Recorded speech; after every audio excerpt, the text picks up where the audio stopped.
Natural farming क्या है, इसी मुद्दे पर बात करने के लिए हमारे साथ जो है महान कृषि वैज्ञानिक डॉक्टर वीके सचान साहब मौजूद हैं। उन्हीं से जानते हैं कि आखिर नेचुरल फार्मिंग क्या है और उसके फ़ायदे क्या हैं, और नेचुरल फार्मिंग और जैविक खेती और रासायनिक खेती, तीनों खेतियों के जो पद्धति है उसमें इस समय बदलते माहौल में जो मृदा जो है दूषित हो रही है, उसको लेकर जो है चिंता की लकीरें जो है सरकार के माथे पर भी दिख रही है और किसानों के चेहरे पर भी सिकन देखी जा रही है। तो आखिर नेचुरल फार्मिंग क्या है, उसके फ़ायदे क्या हैं? डॉक्टर क्या मानते हैं कि नेचुरल फार्मिंग क्या है और इसके फ़ायदे क्या हैं? देखिए, 17वीं शताब्दी तक हमारे देश को सोने की चिड़िया कहा जाता था और ये दुनिया की सबसे बड़ी अर्थव्यवस्था थी। तब प्राकृतिक कृषि ही होती थी। आज़ादी के बाद जब आबादी बढ़ी और उत्पादन उस समय कम था, 1950 के दशक में, उस उत्पादन को बढ़ाने के लिए हमने हरित क्रांति के कार्यक्रम अपनाए, जिसमें रासायनिक उर्वरकों का प्रयोग हुआ, मैकेनाइजेशन आया, उन्नतशील बीज आए, सिंचाई के साधन बढ़े और बाद में फसल सुरक्षा रसायन आए। तो ये प्रयास ज़रूरी थे और हम 1990 में 60 के दशक में हरित क्रांति शुरू हुई। 1990 में हम खाद्यान्न उत्पादन में आत्मनिर्भर बन गए। 1990 और 2000 के दशक के बीच में ये देश के लोगों ने, बुद्धिजीवियों ने अनुभव किया कि इस हरित क्रांति के कुछ दुष्परिणाम भी सामने आए हैं। जैसे भूमि में जीवांश कार्बन गिरा है, भूगर्भ जल स्तर का दोहन हुआ है, जैव विविधता यानी बायोडाइवर्सिटी नष्ट हुई है, मनुष्य का स्वास्थ्य खराब हुआ है। तो उसको मद्देनज़र रखते हुए वो 2000 के दशक से जैविक खेती शुरू हुई और उससे के कुछ परिणाम बेहतर नहीं आए और कुछ विवादास्पद रहा वो विषय। तो आज की तारीख में प्राकृतिक कृषि का विषय आया है। प्राकृतिक कृषि कोई नई नहीं है। प्राकृतिक कृषि का सीधा सीधा मतलब है कि चूँकि कृषि का जो रिश्ता है वो प्रकृति से है। हम ज़मीन पर बीज बोएंगे, जलवायु उसको पालेगी और बायोडाइवर्सिटी में नाना प्रकार के जीव जंतु हमारी खेती में सहयोग करते हैं। जाने अनजाने पिछले वर्षों में हम इन कीड़ों को, बीमारियों को मारते आए, खरपतवारों को नष्ट करते आए। तो प्राकृतिक कृषि में ये है कि प्रकृति की व्यवस्था में कोई जो है क्षति ना हो, प्रकृति की व्यवस्था बरकरार रहे और जो प्रकृति की व्यवस्था बिगड़ चुकी है उसको हम फिर से ठीक करें, ताकि हम स्वस्थ अनाज पैदा कर सकें और किसान की जो लागत बढ़ रही है उस लागत को कम कर सकें और मनुष्य के अंदर जो बीमारियां बढ़ रही हैं वो बीमारियों से मुक्त हो सके। तो इसलिए जो प्राकृतिक कृषि का कार्यक्रम है वो बहुत बेहतरीन है और ये ज़रूरी है।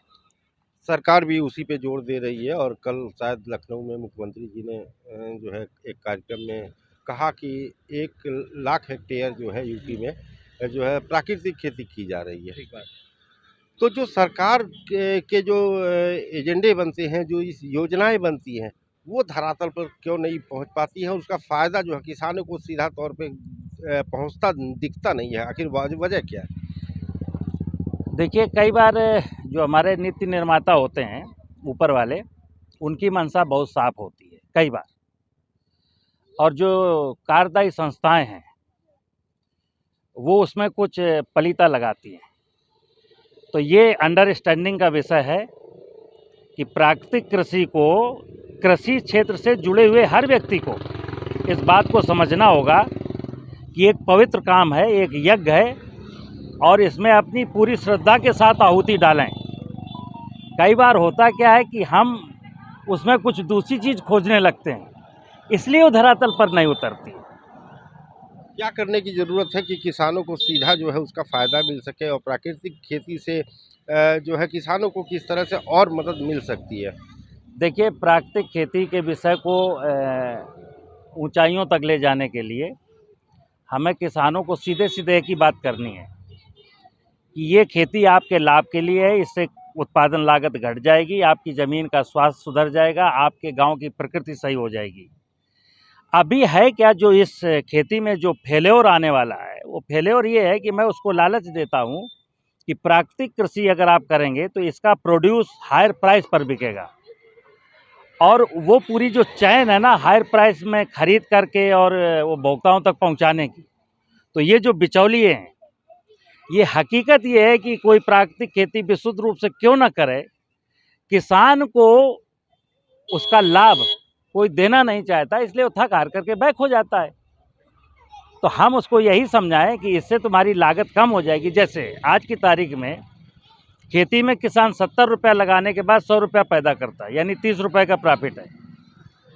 प्राकृतिक कृषि में क्या है कि हम 30 रुपया लगाएंगे और 90 रुपया पैदा करेंगे, तो 70 रुपये का प्रॉफिट होगा। ये बात उसको सिखलानी है कि लागत कम करेंगे तो आपकी आमदनी ऑटोमेटिक बढ़ेगी। और अगर हम ये सिखाएंगे कि इसकी उपज का जो मूल्य है वो अधिक कीमत पर बिकेगा, तो एक गरीब किसान से तो कोई कंज्यूमर ऐसा नहीं है कि 20-40 रुपये किलो गेहूँ खरीद लाएगा प्राकृतिक कृषि का। तो डॉक्टर साहब, एक सबसे बड़ा सवाल था, क्या सरकारें जो है उनको प्लेटफॉर्म नहीं दे पाती, बाजार उनको नहीं दे पाती, शायद इसी वजह से किसान होपलेस हो रहा है? नहीं, ये विषय देखिए, ये जो प्राकृतिक कृषि का विषय है बहुत पवित्र विषय है।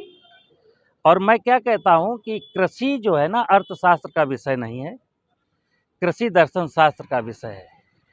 और जब हम इसको दर्शन शास्त्र के रूप में समझ करके चलते हैं, तो मैंने बताया 17वीं शताब्दी तक जब कृषि अर्थशास्त्र नहीं था तब हम सोने की चिड़िया थे।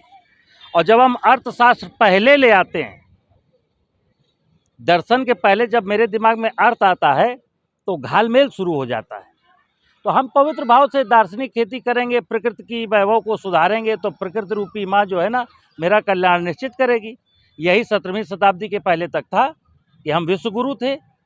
हम पूरे विश्व का 34% खाद्यान्न जो है भारत पैदा करता था। तो ये दर्शन का विषय, अर्थ का विषय नहीं है, ये आध्यात्म का विषय, विज्ञान का नहीं है। डॉक्टर साहब, ये जैविक खेती और नेचुरल फार्मिंग में क्या अंतर है? देखिए, इसमें कोई अंतर नहीं था, ये शब्दों का हेरफेर है। जैविक खेती में हम लोगों ने वर्मी कंपोस्ट को प्रमोट किया और खेत का केंचुआ कैसे बचेगा इसकी चिंता नहीं की। प्राकृतिक खेती में हम जीवामृत की बात करते हैं, गाय कैसे बचेगी इसकी चिंता आज भी नहीं कर रहे हैं। पंजीकरण वहाँ भी था, पंजीकरण यहाँ भी है। टेस्टिंग की व्यवस्था वहाँ भी थी, टेस्टिंग की व्यवस्था यहाँ भी है। और जो लोग पहले जैविक खेती का डोला उठाए हुए थे वही लोग अब प्राकृतिक खेती का डोला उठाए हैं। तो मैंने क्या बताया कि ये कृषि, प्राकृतिक कृषि विशुद्ध रूप से दर्शन शास्त्र का विषय है। मुझे दार्शनिक बनना पड़ेगा और प्रकृति रूपी माँ को ठीक से समझ करके, क्योंकि मैं फिर बता दूं, जिसकी माँ रोती बिलखती रहेगी उसके बच्चे कभी मुस्कुरा नहीं सकते। तो ये प्रकृति रूपी माँ आज जो है रो रही है, बिलख रही है।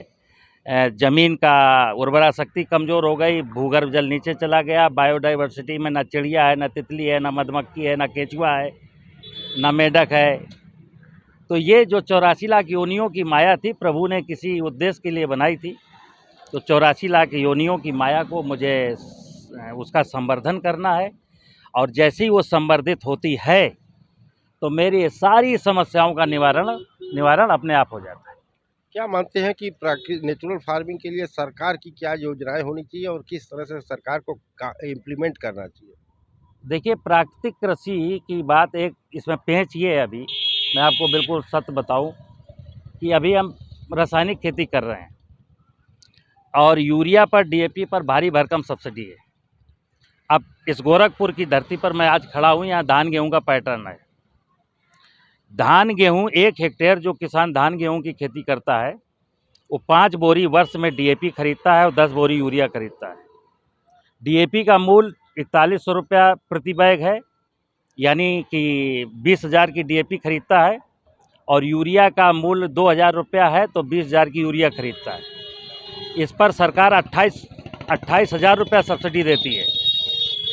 जो किसान गाय के गोबर से, पेशाब से खाद बना करके खेती करेगा और यूरिया डीएपी नहीं लेगा, सरकार को 28,000 रुपये की बचत कर देगा विदेशी मुद्रा में। नीतियों के पास ये साफ विजन होना चाहिए कि ये केमिकल लेता है उसको 28,000 रुपये की सब्सिडी देते हैं, और जो व्यक्ति ये केमिकल नहीं खरीदेगा उसको आप 28,000 रुपये देंगे। तो उसके लिए मेरे पास कोई स्पष्ट प्लान नहीं है, इसलिए वो खेती नहीं कर पा रहा है।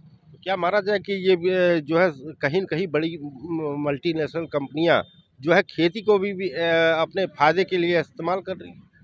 देखिए, सबको मिल करके, मैं एक ही चीज़ जानता हूँ, सबको मिल करके, चाहे उद्योगपति हो, चाहे नीतियाँ हों, चाहे वैज्ञानिक हों, चाहे कृषि अधिकारी हों या किसान हों, एक चीज़ सोचनी है कि हम इस अंतिम पीढ़ी के व्यक्ति नहीं हैं। मेरे मरने के बाद इसी धरती पर मेरे बच्चों को जीवन जीना है। तो ये बहुत सारी बातें छोड़ करके केवल बच्चों की खुशियों के लिए आज बच्चों के नाम पर, बच्चों के उज्जवल भविष्य के नाम पर हमें एकजुट होकर के और प्रकृति रूपी माँ की आराधना उपासना करनी है। यही प्राकृतिक कृषि है। किसानों से, आप भारत के किसानों से क्या अपील करना चाहेंगे? भारत के किसानों से मेरी एक ही अपील है कि अपने कॉमन सेंस का इस्तेमाल करें खेती में, और बहुत बाज़ार में बहुत सारे विषय हैं, बहुत सारी बातें हैं, बहुत सारे प्रोडक्ट हैं।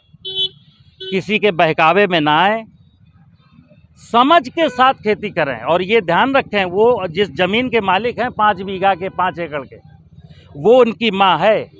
अगर उसकी वैल्यूएशन घटती जाएगी तो जो ज़मीन आज 10 लाख रुपए एकड़ है, अगर वो कल को बंजर हो गई तो शायद 2 लाख रुपए एकड़ भी ना बेच पाए।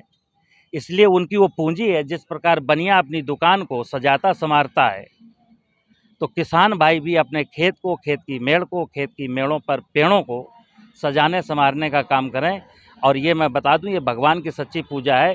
जो भगवान की पूजा सच्चे दिल से करेगा और जिस पर भगवान की नज़रें इनायत रहेंगी, उसका कोई बाल बाका नहीं कर सकता।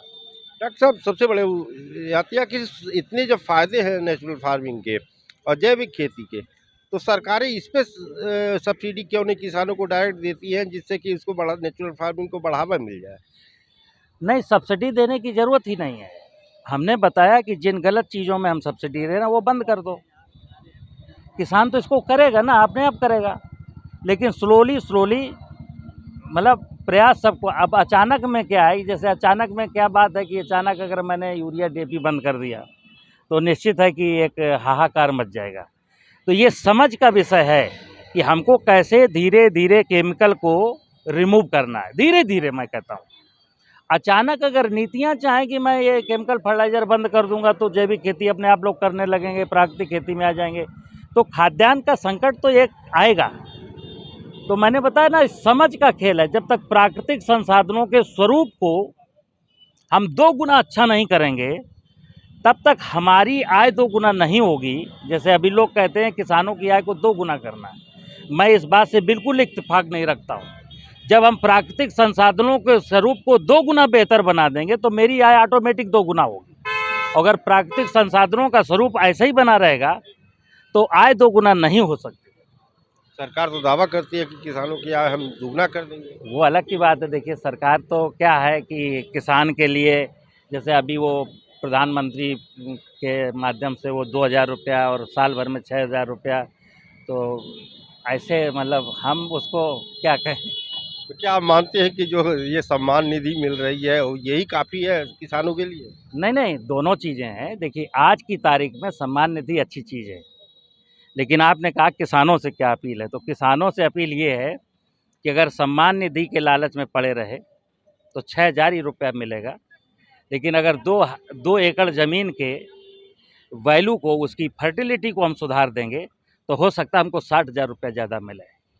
तो माँ के वैभव को हमें ठीक करना है। और किसी ने कहा है, तेरा वैभव अमर रहे माँ, हम दिन 4 रहे ना रहे। ये धरती माँ सलामत रहेगी, इसका वैभव सलामत रहेगा तो इस धरती पर इंसान की माया रहेगी, नहीं तो इंसान की माया भी नहीं रहने वाली। ये थे हमारे साथ डॉक्टर वीके सचान साहब, जिनका साफ तौर पे कहना है कि मात्र भूमि को जो है, मृदा को और मजबूत करने की ज़रूरत है और नेचुरल फार्मिंग की तरफ एक बार फिर से देश को आना चाहिए, और जिससे कि देश में जो संकट है, किसानों की आय वैसे भी दुगनी हो सकती है अगर वो मृदा को संरक्षित करते हैं और मृदा को मजबूत करते हैं, तो जाहिर सी बात है किसानों की आय बढ़ेगी। अपने सहयोगी धनेश कुमार के साथ हेमंत सिंह, गोरखपुर।